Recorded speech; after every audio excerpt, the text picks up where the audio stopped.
Good afternoon, Mr. Berni, or Special Agent Berni. I'm sorry. I'll just remind you that you're still under oath. You can go ahead and have a seat. Thank you, Your Honor.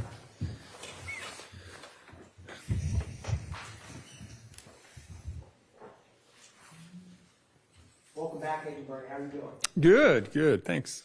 Now, when you had testified last, you mentioned that you did multiple plotting as related to this case. Do you recall that? I do.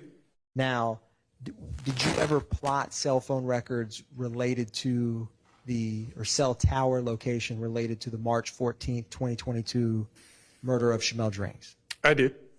Now, I wanted to ask you, as it relates to that, did you generate a report as you completed the last time you testified? I did. Now, I'm going to approach you with what is marked as State's Exhibit 395, Victor Victor, and ask you if you recognize it.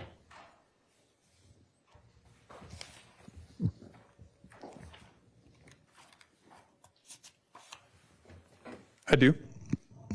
And is that the report you generated for this case? It is. Your Honor, at this time, the state moves to tender into evidence 395 Victor Victor.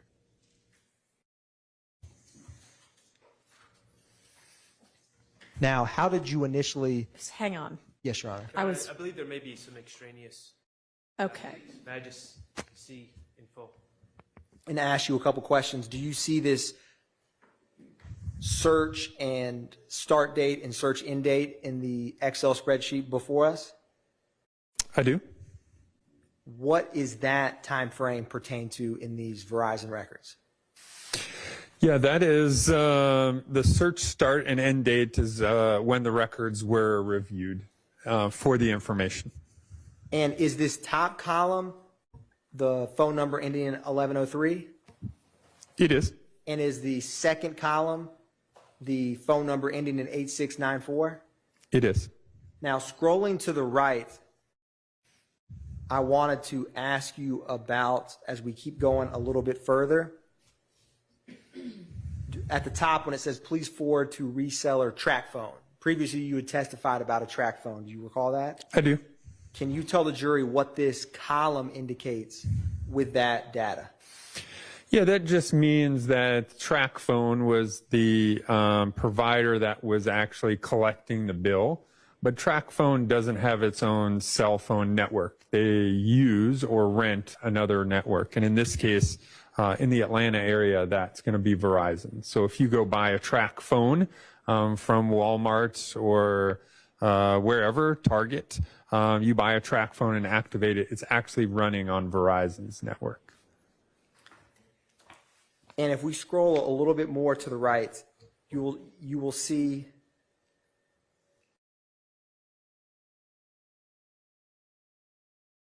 we'll keep going a little bit further.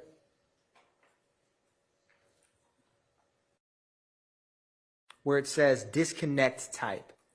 And I'm going to expand that alpha column because sometimes Excel won't show it, and ask you, what does that MTN effective date mean? That's the mobile number effective date, meaning that first, that phone number for the top row, which I believe was the 1103 number, the subscription or service for that number started on March 15th of 2022. So the effective date is when the service started for each of those numbers. And I'm going to ask or see if it's up there. Berni, do you see a laser pointer that looks like a green flashlight by chance? No. Oh, I was about. I do not. Thank you. So that is a laser pointer. It's color green. So can you use that to help orient the jury when we're talking about some of these items, if you don't mind, sir? So the top one is the Verizon cell phone associated with Shannon Jackson that ends in 1103. Is that correct? That's correct. And what was the effective date of that cell phone? You can see the effective date here is listed as March 15th of 2022. And the phone number beneath it is the 8694 number. Yes, sir. And what is the effective date of that phone? You can see the effective date listed here as March 7th of 2022. So if you plotted any records related to these on the March 14th, you would only have data available to plot related to the 8694 number. That's correct. And then finally at that type, what does that column, which is XL Alpha Charlie, reseller and prepaid indicate? Yeah, that last column here just shows, hey, that this is a reseller number, meaning the person who is actually paid the bill is track phone, as we saw previously. And then the second number is actually a prepaid Verizon number. So Verizon's collecting the bill, but it's prepaid, meaning through like minutes or through cards that you would put on there to resupply your minutes and those kinds of things. It's not a what we would call postpaid account, which is every month someone pays the bill on a credit card or out of a debit card. Now, Agent Berni, what's going to populate for yourself and the jury, I'm going to publish 392 Victor Victor Bravo, and you may be able to get a jump start with the hard copy there before you. And I'm going to ask you a couple questions. And while this comes up, was the number ending in 0027 one of the numbers that you plotted? It was. And was that number associated with a Quamarvious Nichols? It was. Now, as this comes up, was the phone number associated with Mr. Nichols, what was the provider? Was it Verizon, AT&T? T-Mobile. T-Mobile. And who requested the records for Mr. Nichols' phone? Those were done previous to me coming in, so probably Atlanta Police Department. Now, this is going to populate momentarily. Now, at the very top of this, do you see the requester from these records? I do. And we're going to zoom in a little bit. Who is the requesting party? Yeah, you can see it listed right there. It says Alfred Hogan. And what was the date that they were provided on? You can see the date listed there is March 22nd of 2022. And what was the subscriber name on these records? Yeah, subscriber name listed down here is Oya China. And not the full address, but just was the subscriber address a 50 Mount Zion Road? It is. I am going to publish 393 Victor Victor Bravo. Was there a phone number ending in 7355 associated with Damekion Garlington that you reviewed? There was. Was that also a T-Mobile phone? It is. And as that's coming up, 393 Victor Victor Bravo, what was the activation date on that 7355 number with Mr. Garlington, or associated with Mr. Garlington? It looks like in the records here, I'll pull these up.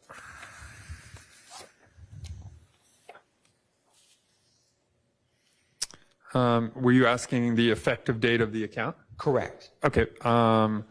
Was March 2nd of 2022. And when was that account associated with Mr. Garlington canceled? December 1st of 2022. And was this a prepaid account? It is. So is there no, at least within the records, associated name or address? Correct. If you scroll down some more, you'll see that it says prepaid unlimited account with T-Mobile.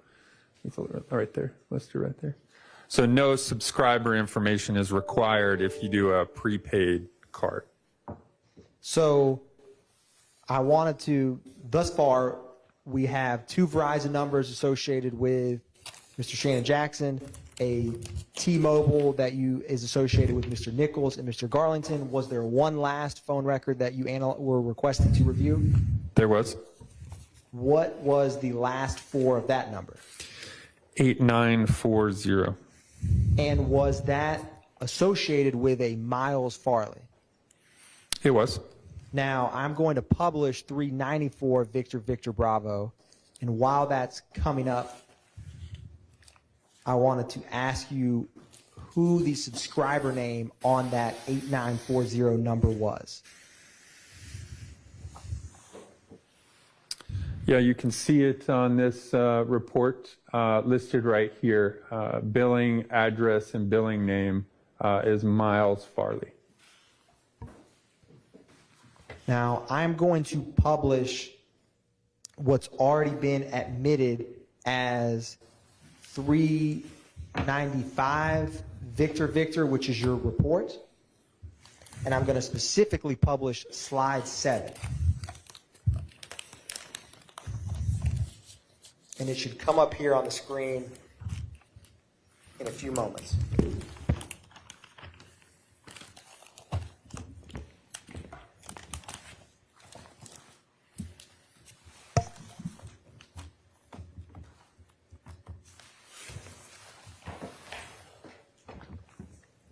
And as it relates to the phone records that you plotted for March 14th, were you requested or asked to focus on around the time of 10 p.m.? I was.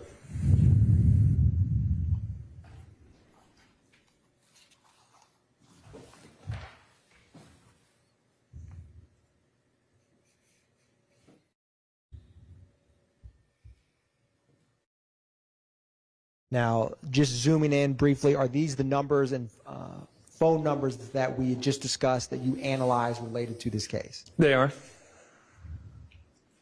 Now, one brief moment, Agent Berni.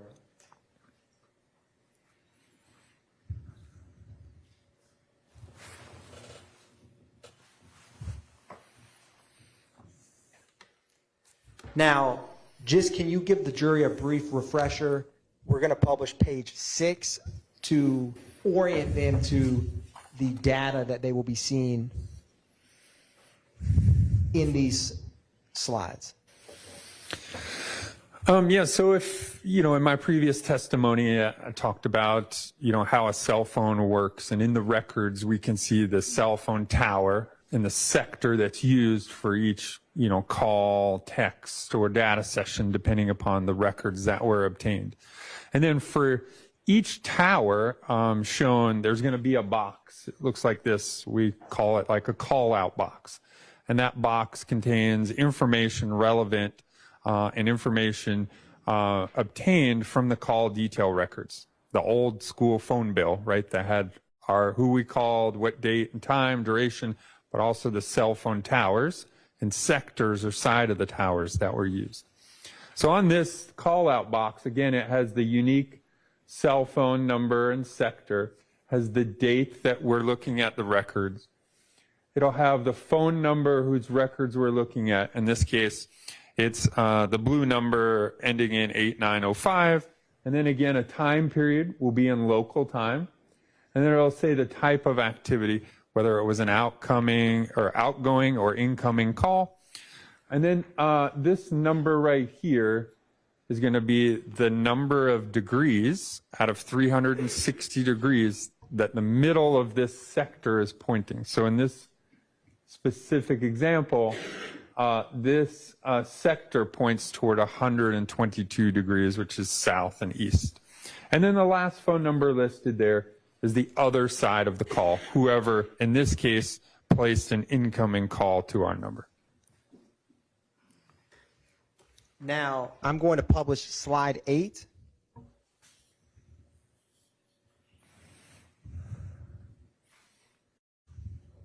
And again, is this orient the jury to 10 p.m. on March 14th, 2022? It does. All right. Now, I'm going to publish slide 9 and ask you, is this the 8694 associated with Shannon Jackson? It is. And can you orient the jury? Is this just capture a single call on March 14th, 2022? It does, and we see that, again, it's on March 14th. We see the time period at the top. Again, the phone number whose activity is mapped will be on the left-hand side. It says that here. On the right side will be any key locations. And then also one thing to remember is each of these red dots on here are other towers. So in this case, these are all other Verizon cell phone towers. So here we can see at 316, the red phone used this tower, specifically this sector, again, putting that device in this general area here. And do you see the Hartsfield-Jackson Atlanta International Airport on this map? I do. And can you just, is it to the right, northeast, so to speak, of that tower? Yep, it's located right here. And the time of this call is 3:16 p.m. on March 14, 2022? It is. Now, I'm going to move to slide 12, or excuse me, slide 10. Is this from the time frame of 9:40 p.m. to 10:20 p.m.? It is. And we're going to zoom in a little bit, but that red CS icon, can you describe for the jury what that address is? Yeah, we see the address listed up here. It's 400 Windsor Street Southwest in Atlanta. We're going to go back one slide. And what is the first call that you see on this slide? Yeah, so again, the first call we see is at 9:50, and we see that listed here, 9:50 p.m., and we see the tower and the sector again that was used by this device. Now, is the 9:50 call in the vicinity of the crime scene? The tower location, I should say. It is. Both the 9:50 and the subsequent call at 9:57 both use the tower that's closest to the crime scene and the sector that would cover the crime scene, as we can see here. Now, after that 9:57 call on March 14th, when is the next call? So after the 9:57, again, that uses this tower and sector here, the next activity is over in this general area here, and that's at 10:14 p.m. How much time passes between 9:57 and 10:14 p.m.? Approximately 17 minutes. And do you see between those two locations, is there a major highway between them? There is. What is that highway? Yeah, you can see I-20 right here in between the tower used on this side and then the tower eventually used on this side 17 minutes later. And is that tower on the left, do you see the intersection of Highway 70 and I-20? I do. Can you orient that for the jury? Yeah, so here again is I-20 this way, and that Highway 70 is this yellow road that kind of goes right through the middle of that sector. And is that blue icon above just an icon for a local airport? It is. Now, I'm going to publish,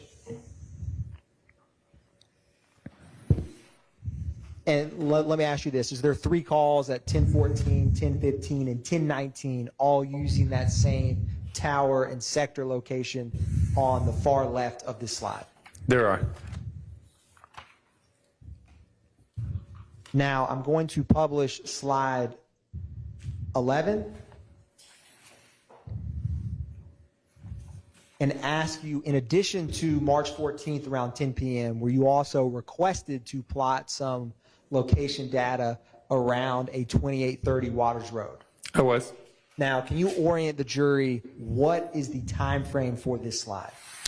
Yeah, you can see it at the top, March 15th of 2022, around 11:03 p.m. until the next morning, March 16th, 2022, around 10:35 p.m. Now, is this slide, is it capture data, phone calls? What does this slide indicate? Yeah, so again, I was asked just to review activity of the device as it was close to this address here. So again, this doesn't show all of the activity of this device throughout the entire period listed at the top, just the ones that were close to the Waters Road address. And does this slide have both the 8694 and the 1103 Verizon phones associated with Shannon Jackson?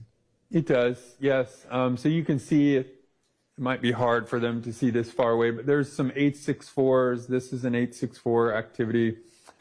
I think the top one here is an 864 activity, and the rest of them are all on the 1103 device. And can you describe for the jury, do these two towers or phones, is there any relationship between them in terms of the tower locations? I mean, yeah, again, you can see tower here provides coverage in this area. Tower here provides coverage in this area. There's going to be some overlap between towers. Again, you know, one tower doesn't start and the other one start at the same end and then start close, right? They're going to overlap those towers. So there's going to be some overlap between these two sectors.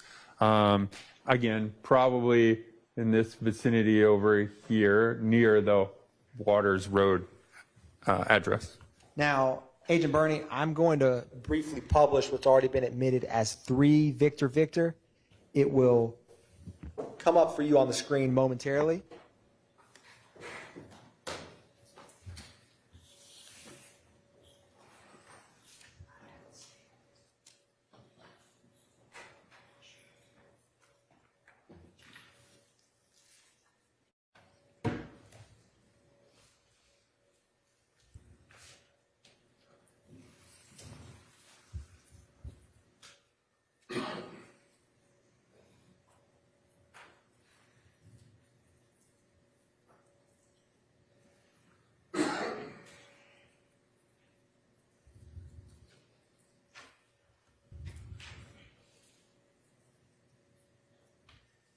And Agent Berni, I'm going to ask you, what is the date on this admitted document? 3 Victor Victor. The incident date? Yes, sir. Yeah, so you can see the incident date listed here is March 16th of 2022. And what is the address? The address is listed further down, right there. 2830 Waters Road, Southwest. And in under Atlanta. incident times, what is the time that the dispatch on this document received the call, as where it says dispatch received? Yeah, you can see the under this column here, incident times. Here's the dispatch received at 8 minutes after midnight, 8 minutes and 39 seconds after midnight on the 16th. Thank you, Agent Berni. I'm going to republish slide 11.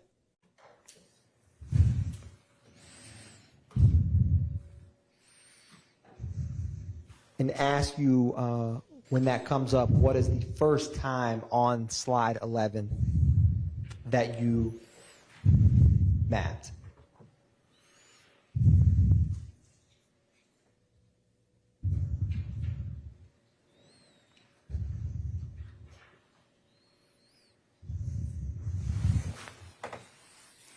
Yes, so the first time that's mapped on here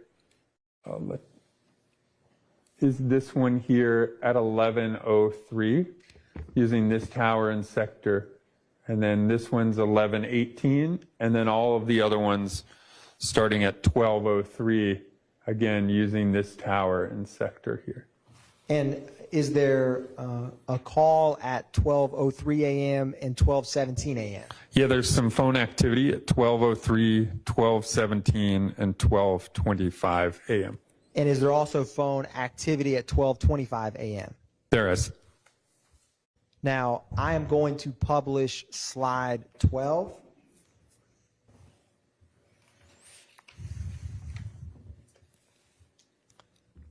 And I wanted to ask you, is this the slide pertaining to the data related to, or the phone associated with Quamarvious Nichols?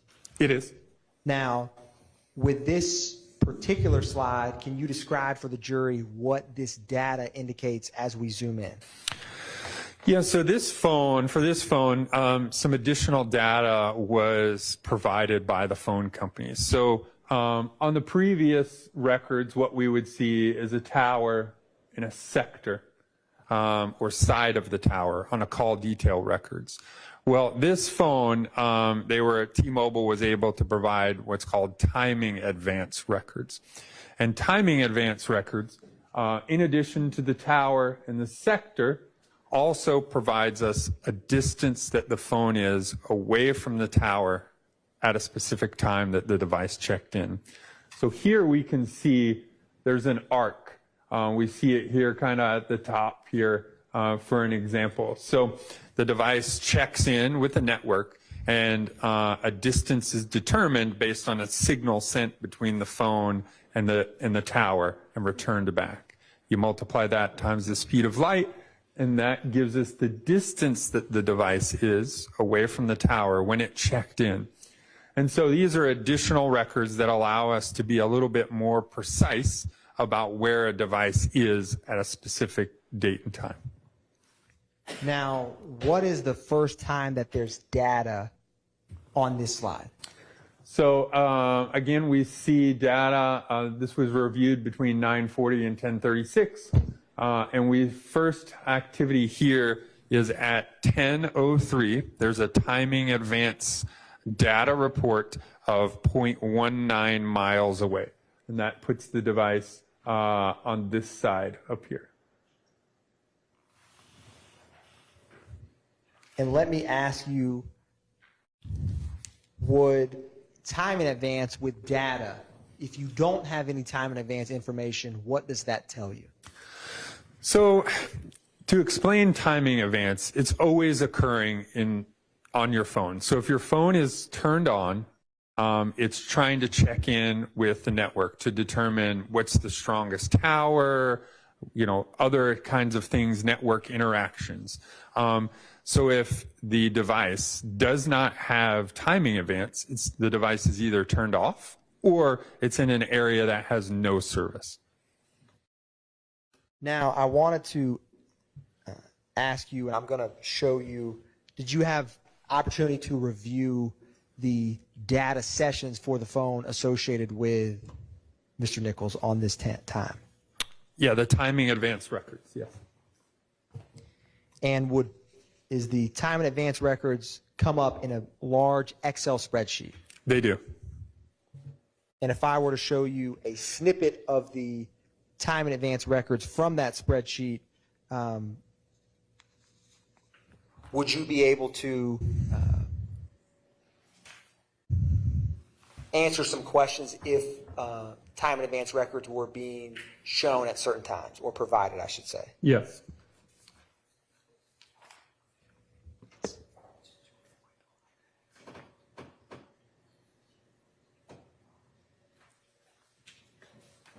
I am approaching you, Agent Berni, with a snapshot from what's already admitted as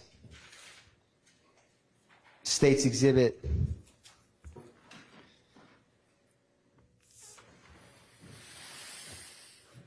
392 Victor, which is the call detail records. I wanted to ask you on that.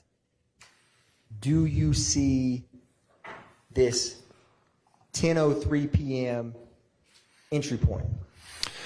I do. So again, we're reviewing a data sessions report, and I see the one in question. There is a data session that starts at 10:03.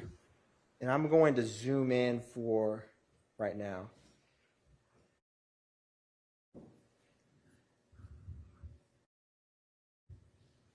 And on this slide, what you first have is this 10:03. Do you see that on the screen? I do. So with the Excel spreadsheet with the data sessions that you have before you, do you see that same 10:03 p.m. data point? So that data point at 10:03, 22 seconds listed there is off the timing advance report. And what we have here is a slightly different. It's the data sessions report at 10:03 and 23 seconds. And with data sessions, what is the previous data session before, or what is do you have a data session around 10 o'clock on March 14th, 2022? Yeah, there's one on the records. So the one thing to remember about T-Mobile records, they're kept in UTC time. So again, this record shows 2:03 a.m., but when you transition it from UTC time to Eastern time, that would be 10:03 p.m. And what is the data session before that time? Listed on this report in UTC time as 14:33. And then when you convert it, that's going to be 10:33 a.m. And is there any data sessions before 10:03 p.m. on March 14th? There's a series of data sessions. Again, the last one, the one we have, there's a 10:03 p.m. Previous to that is a 10:33 a.m. and then a 10:18 a.m. and then a 10:03 a.m. So a series of data sessions. And that goes from 10 a.m. to 10 p.m. Correct. And so during the day of March 14th, with the data sessions of that phone, is there any data before 10:03 p.m. in that 12-hour window, roughly? There is not. Now, I am also wanted to ask you, you see how it has this RTD and it says 0.19, 0.10, 0.15? I do. Is that where, can you describe for the jury briefly, now that they can see it, what that indicates? Yeah, so again, that comes from the timing advance report. What that stands for is range to device, RTD. So again, what's happening is the phone is on, checking in with the network.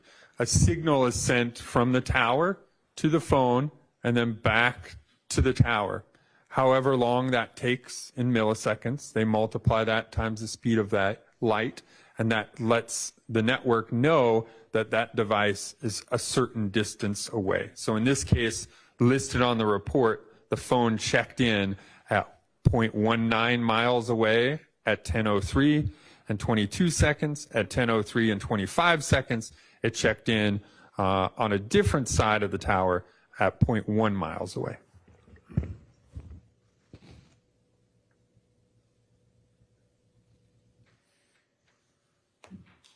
And roughly, Agent Berni, what is the scale of this from the red crime scene icon to the green highlighted tower for this phone? Yeah, so if you, there you go, zoomed out a little, you can see the scale on the bottom. You know, a general distance would probably be, you know, like 2 miles, a little bit over 2 miles in between the crime scene and the tower represented in green up here. Now, did you also, I'm going to publish slide 13.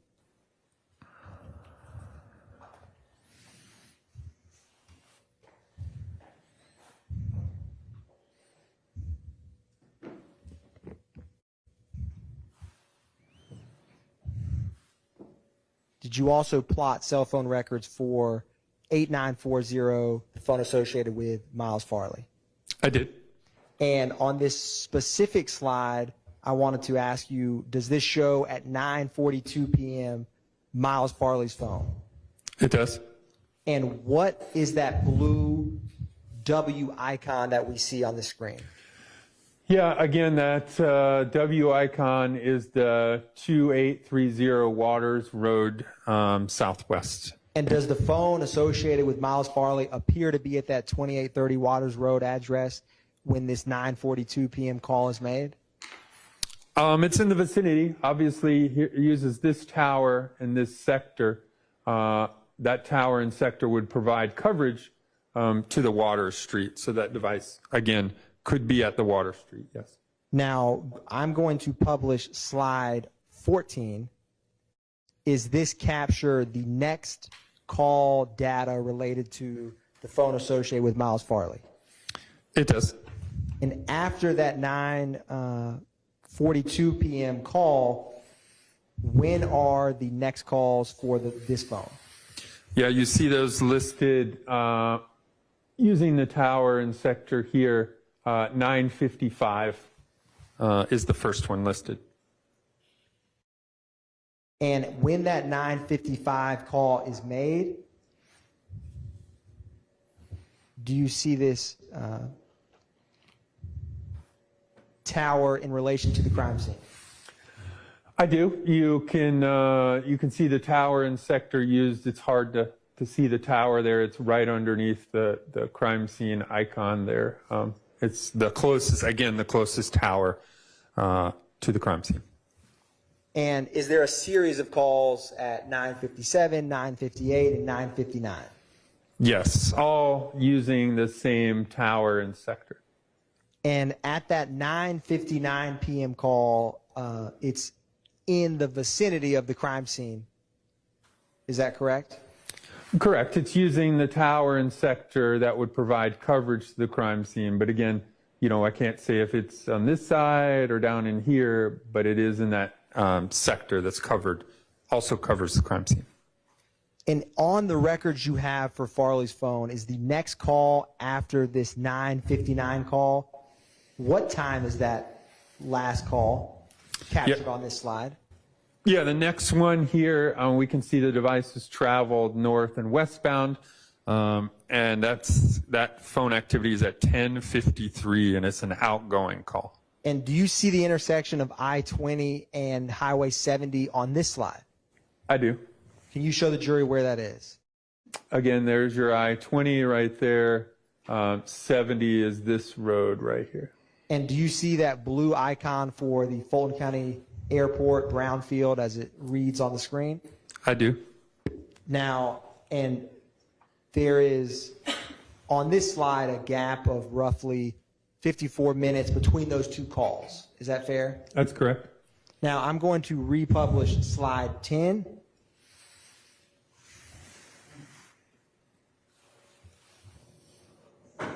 And this slide is the 8694 associated with Shannon Jackson around this time frame. Is that fair? It is.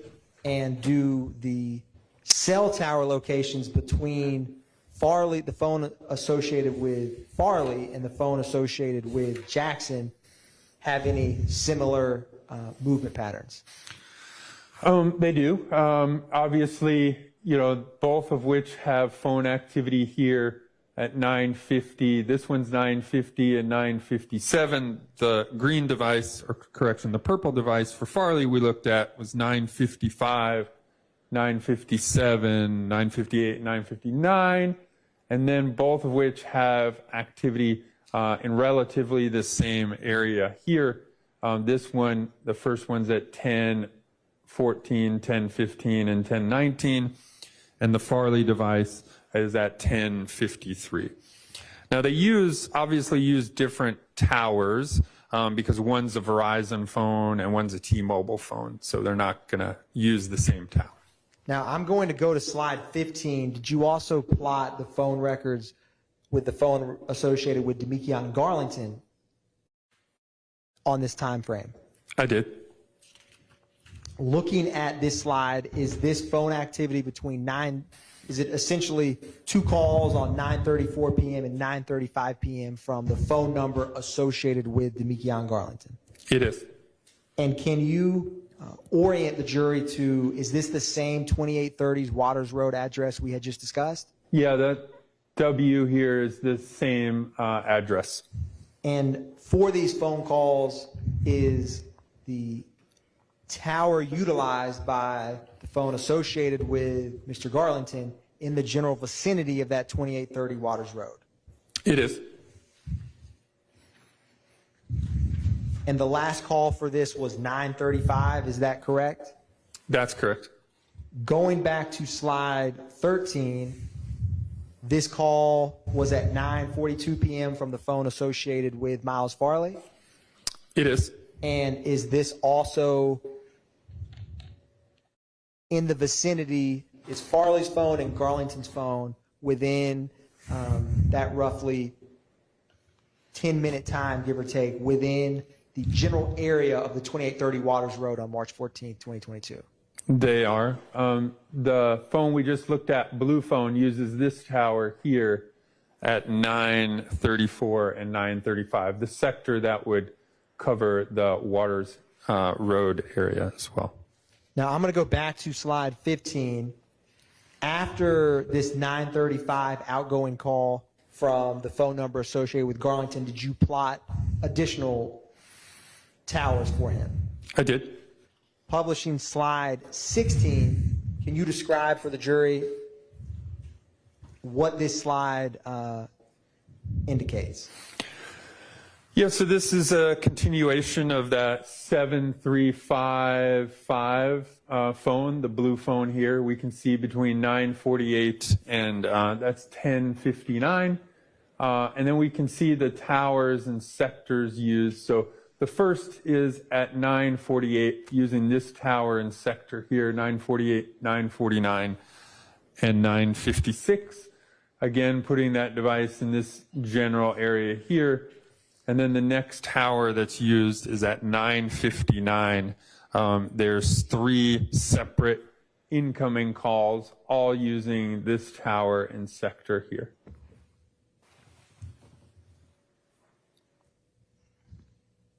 Now, those 3 incoming calls at 9:59, do you see that on this slide for the phone associated with Garlington? I do. I'm going to publish these records for the phone associated with Farley. Do you see a 9:59 call for on March 14, 2024 for the phone associated with Miles Farley? I do. And is that phone at that same time also in the general vicinity of the crime scene? Yes, it is. That's actually using the exact same tower, just a different antenna. And if I go back to slide 10 for the phone number associated with Shannon Jackson, is there a 9:57 p.m. call that you see on this slide? There is. And is that also using, or not using, but using a tower in the general vicinity of that same crime scene location? It is. I am going to go back to slide 16.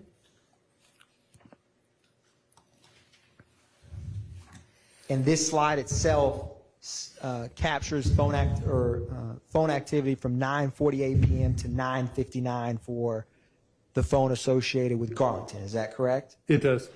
Now, publishing slide 17, where does the phone associated with Garlington travel after that 9:59 call near the vicinity of the crime scene? Yes, so you see that device. Again, we're still looking at the blue device, 1006 to 1054. We see that device has phone activity, and that activity moves westbound, starting at 1006 and 30 seconds, an incoming call in this general area here. And then we see the next one is at 1006, 55 seconds, 1007, 1008. And then eventually on this slide, the last ones are at 1045 and 1050.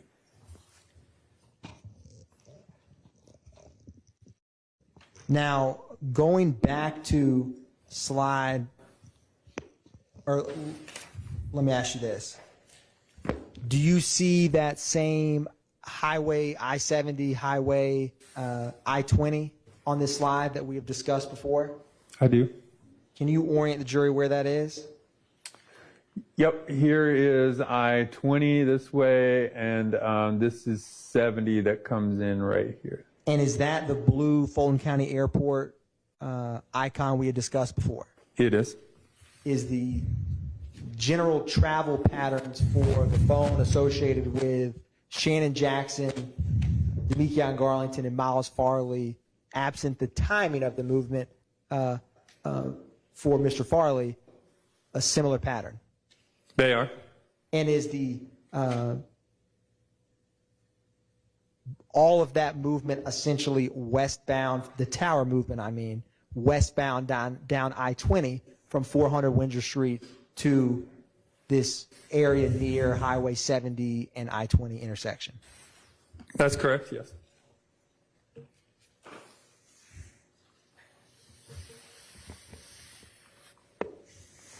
Brief moment, Your Honor. Agent Berni, are you familiar with Fulton Industrial Boulevard? Not exactly the location, no. Understood.